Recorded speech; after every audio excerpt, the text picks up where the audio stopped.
Welcome to episode number 45. I'm CJ Wellerman. Thank you for joining us.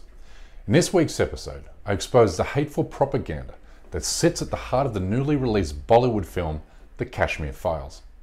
But first, a quick reminder to click on the subscribe button below so you never miss a single episode.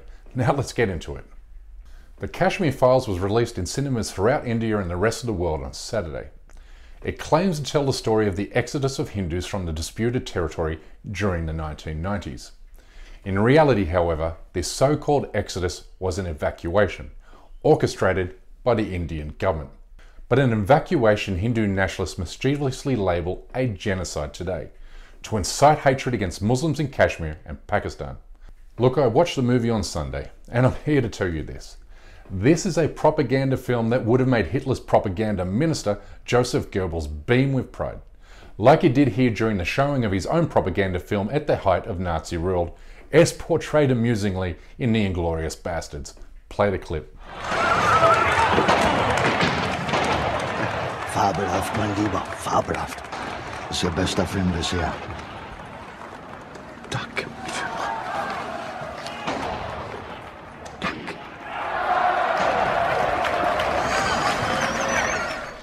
You see, Hitler tasked Goebbels with the job of producing Nazi propaganda to serve multiple aims.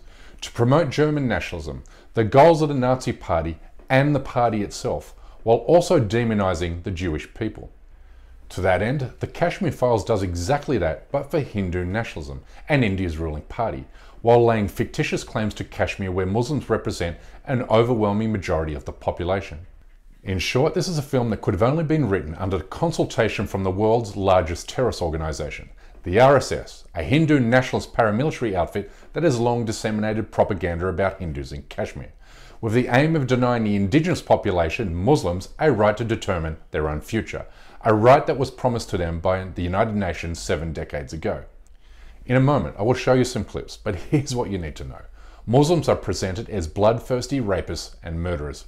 Roll it. Never been an integral part of India, and this is a historical fact. Free Kashmir!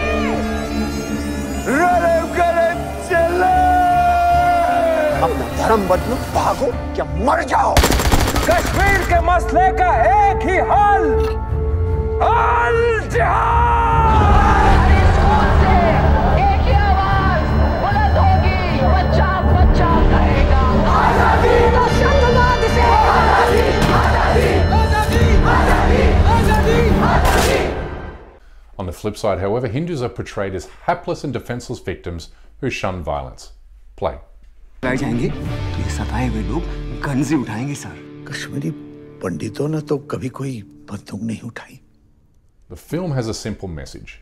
Kashmiri Muslims committed genocide against Kashmiri Hindus. Go. 22-23 आप पर एक इल्जाम है कि आपने ढेर सारे कश्मीरी पंडितों की जान ली है। जी। कितने लोगों को मारा होगा आपने? 20-25।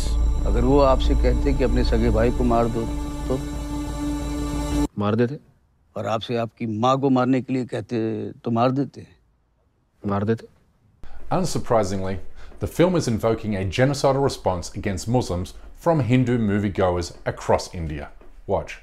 मैं अपने सभी हिंदू भाइयों से कहना चाहता हूँ कि वो सतर्क हो जाएं और ये इनसे दूरी बनाए रखें।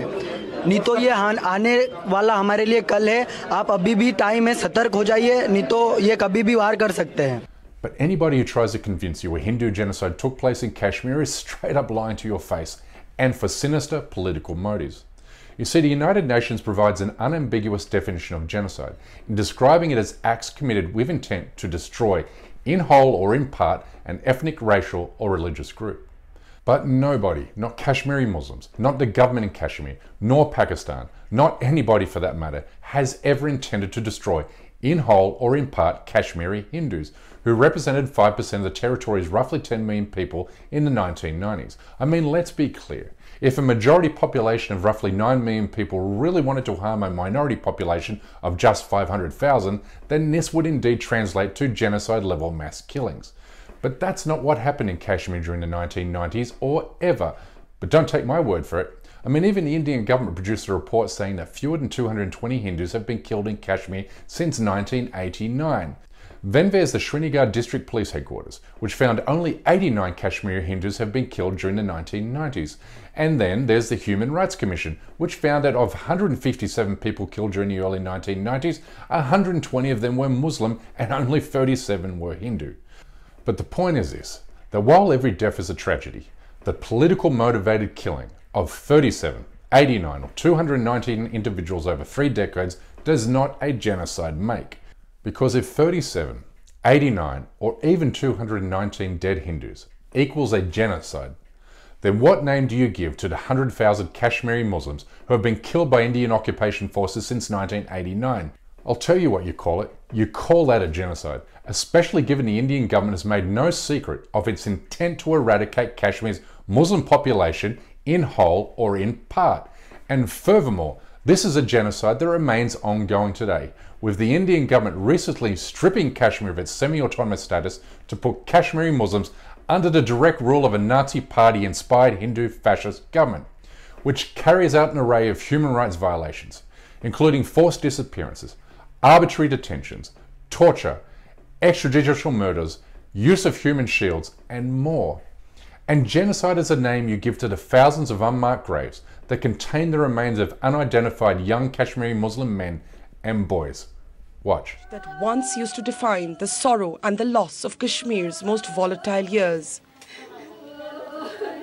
A mother, a wife, a sister, clutching a faded photograph of a man they loved, sometimes the only photograph they possessed. Asking just one question: when will he be back home? Will he ever be back home again?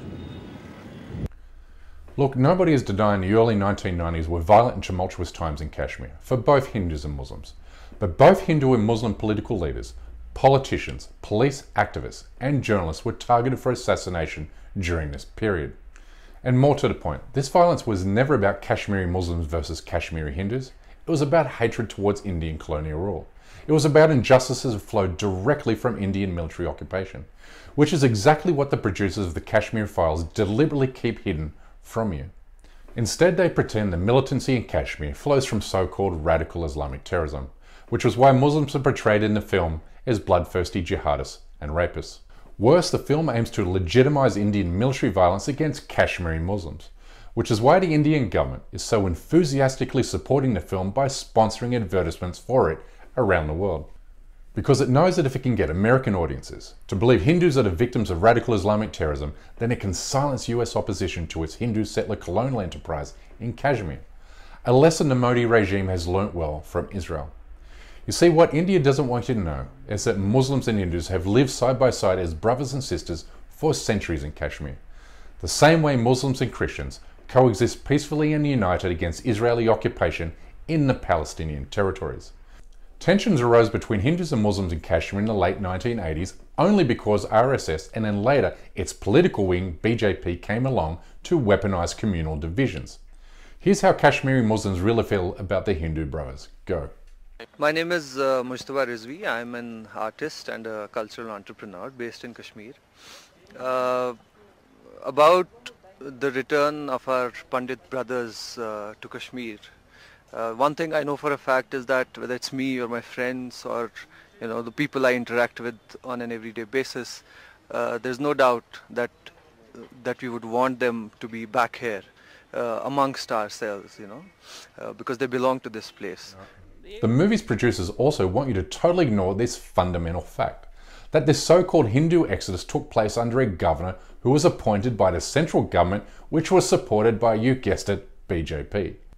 This governor evacuated Hindus from Kashmir as part of a concerted effort to clear them out of the valley so that the Indian military could freely turn its weapons against the Muslim population without harming Hindus, which is exactly what happened the day after Hindus were evacuated from the valley aboard government buses in 1990. And Kashmiri Muslims have been the subject of these atrocities at the hands of Indian soldiers for 3 consecutive decades. Why? Because India has never concealed its intent to ethnically cleanse Kashmir of its Muslim majority population. Not then and not today. And the Kashmir Files is produced with that objective in mind. So ladies and gentlemen, there's your genocide. It's not against Hindus, it's against Kashmiri Muslims. Anyway, that's all the time I have for this week. Thank you so much for tuning in.